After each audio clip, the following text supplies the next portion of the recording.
Hello everyone. We are standing in front of the U.S. Assay Office here in Boise. This is an amazing 150-year story of Idaho history. This building broke ground in 1870, and it was really amazing that the community came out in to support this government building because it was a symbol on the landscape of the importance of Boise as part of the new frontier.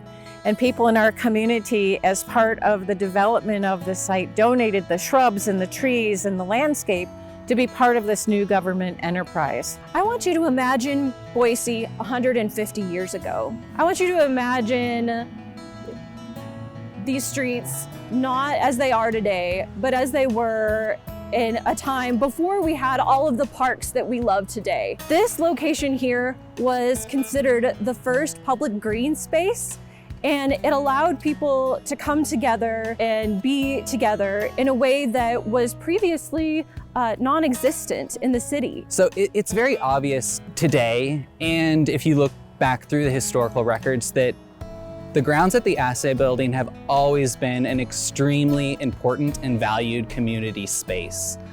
There's not a day that goes by that you can't walk by this site and there aren't people using the picnic tables during lunch, or playing Frisbee. All of these things that are of value to people today on the site have been of value to people throughout its history. There are multiple images and photos in the records that show that 100 years ago, families were on the site having picnics, enjoying the flowers, doing these same sort of social things that are so important to building community. The landscape here on the grounds of the U.S. Assay Office have, provided a place, of recreation and relaxation for Boiseans for 150 years now. So when we started to look at how we wanted to do some of the refurbishments, really we looked to history in terms of sort of the plant material and what we wanted to see happen in the future. There are fortunately records that the State Historical Society has that give us a good idea of sort of the plant material that was here on site throughout history, the trees that were being used. And really, as we look to sort of the plant material, we want to be really conscious of how we are implementing these improvements to make sure that they're in keeping with the intent of this project and this site throughout its history. We became a National Historic Landmark in 1966.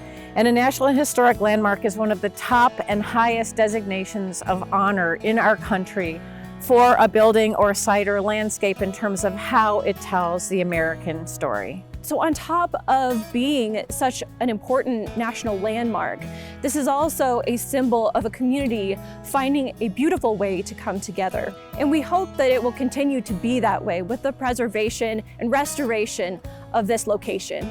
And that's why I think that, doing this refurbishment project here at the Assay grounds is just going to add to that experience and vitality of this really critical public space.